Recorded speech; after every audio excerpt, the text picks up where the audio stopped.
কৃষিকাৰ আজি পঞ্চমটো দিনত ইতিমধ্যে সমগ্ৰ ত্ৰিয়কৰ বিভিন্ন প্ৰান্তৰ যিহেতু উজনি অসমৰ তিনিখনকৈ জিলাৰ কেনেকুৱা বিভীষিকা ইতিমধ্যে অসমবাসীয়ে দেখিছে আৰু এই মুহূৰ্তত আমি এখন অতি ভয়াৱহ ছবি দেখুৱাবলৈ আহিছোঁ। এইটো স্থান হৈছে টিয়কৰ কাৱৈমাৰী কুমাৰভেটি অঞ্চলত আমি উপস্থিত আছোঁ। আচলতে এখন টুলুঙা নাওলৈ এই অঞ্চলবিলাকলৈ আমি আহিব লগা হৈছে। কেওফালে পানী আৰু এই পানীৰ মাজত এই মুহূৰ্তত কিন্তু আবদ্ধ হৈ আছে শতাধিক লোক আৰু এইসকল লোক এই মুহূৰ্তলৈকে বাহিৰলৈ ওলাই যাব পৰা নাই, নিজৰ ঘৰখন এৰি যাব পৰা নাই। মই একাংশ ভিজুৱেলছ আমাৰ ফটো সাংবাদিকগৰাকীক দেখুৱাবলৈ অনুৰোধ জনাইছোঁ কেনেকুৱা ধৰণৰ পৰিৱেশ।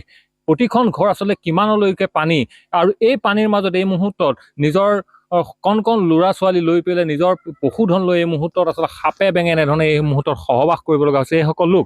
মই এজন লোক আছে আমাৰ লগতে পাইছোঁ।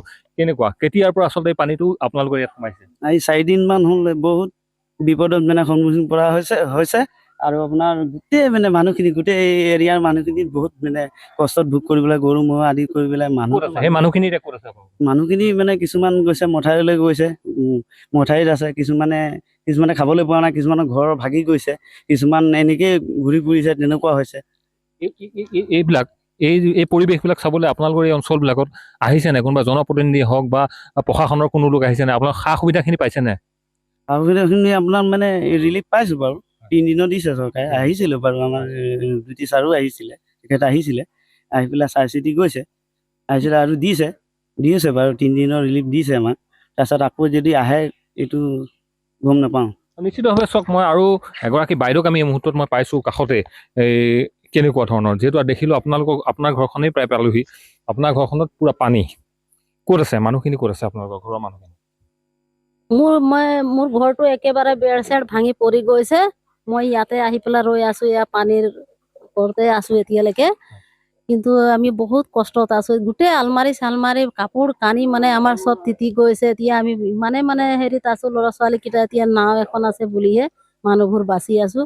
গৰু ছাগলী চব এই মাথাউৰিলৈ লৈ গৈছোঁ, যেনে তেনেকে আছোঁ আৰু তথাপিতো কি ক'ম আৰু আমাক চৰকাৰে আজিলৈকে ঘৰ এটাও দিয়া নাই।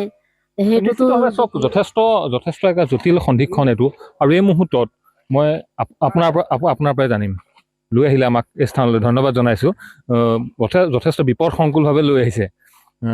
এটা কথা জানিম যে আজিৰ যিটো পৰিৱেশ, এই পৰিৱেশটো আমি দেখিলোঁ যথেষ্ট ভয়াৱহ, কেওফালে বিভীষিকা। কিন্তু এই পৰিৱেশটো যেতিয়া শেষ হ'ব, মানুহখিনি যেতিয়া পুনৰ আকৌ জীব লাগিব, কেনেধৰণে হ'ব? আচলতে এই অঞ্চলবিলাকত আজি খেতি বাতিয়ে হওক বা পশুধন হাঁহ কুকুৰা ছাগলী চব শেষ হ'ল, ঘৰবিলাক শেষ হ'ল, ইয়াৰ পাছত কেনেধৰণে আপোনালোকে আৰম্ভ কৰিব গোটেই কাম?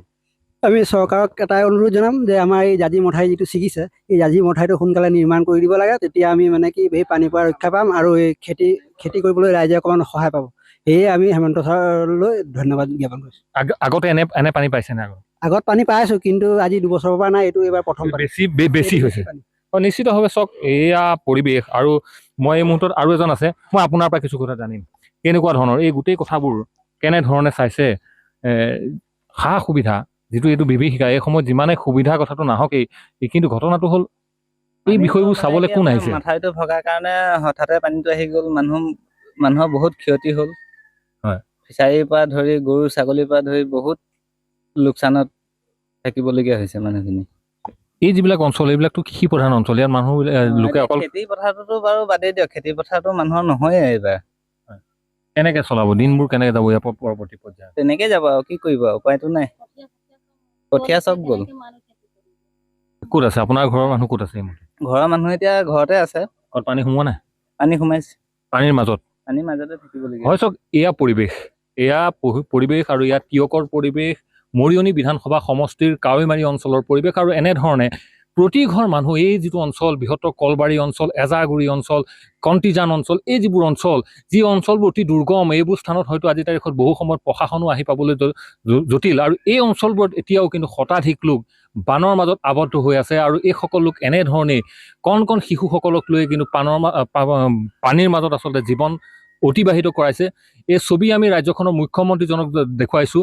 ৰাজ্যৰ যিটো দুৰ্যোগ ব্যৱস্থাপনা বিভাগটোৰ আমি এইসমূহ ছবি দেখাইছোঁ। এই কাৰণে দেখাইছোঁ উদ্ধাৰৰ কিন্তু প্ৰয়োজন আছে, আৰু এই বান হৈ যোৱাৰ পাছত যি পৰিৱেশ হ'ব, যে বিভিন্ন ধৰণৰ ৰোগ মহামাৰীৰ আচলতে আশংকা এইবিলাক অঞ্চলত আছে, এই কথাবোৰ কিন্তু স্থানীয় প্ৰশাসন, বিশেষকৈ যোৰহাট জিলা আয়ুক্তগৰাকী দৃষ্টিগোচৰ কৰাইছোঁ। এইকাৰণে এইসমূহৰ লগত মোকাবিলা কৰিবৰ কাৰণে কিন্তু প্ৰশাসনে এটা গুৰুত্বপূৰ্ণ ব্যৱস্থা গ্ৰহণ